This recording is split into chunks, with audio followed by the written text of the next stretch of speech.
Dişlərin əhəri dişlər, belə deyim də sizə, yer kürəsində 90% əhali bundan əziyyət çəkir. Bunun cəmi 30%-i professional müalicəyə müraciət edən, yəni hissəsidir. Və bu əhriliklərin səbəbi çoxdur, yəni bir səbəb deyil. Amma əsas səbəblərdən biri uşaqların az yaşlı vaxtlarından bəd vərdişləridir. Yəni yararsız vərdişlər var. Məsəl üçün barmaq sovurmaq, qələmi sovurmaq,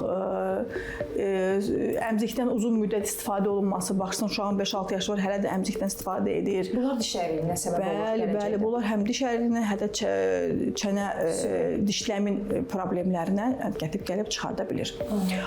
Digər tərəfdən bu genetik faktor var. Yəni genetika burada çox böyük rol oynayır. Əgər ailə üzvlərində diş əyriliyi və çənə problemi varsa, anomalyaları varsa, təbii ki, bu gələcək nəslə də ötürülə bilər. Digər əsas səbəblərdən biri tənəffüs sisteminin pozğunluğu ilə əlaqəlidir. Yəni uşaq burunla nəfəs ala bilmədiyi halda gecələr yatanda daha rahat hava almağı üçün dilini üst damağa yapışdırmaq məcburiyyətində qalır və bu da getdikcə alt çənənin daha çox inkişaf eləməsinə, önə gəlməsinə səbəb olur. Düz çənənin isə daralmasına. Belə olduğu halda təbii ki, bu hal hətta süd dişlər dövründə belə müşahidə oluna bilir. Sadəcə biz yanaşma tərzimiz təbii ki, fərqli olur pasientlərə qarşı.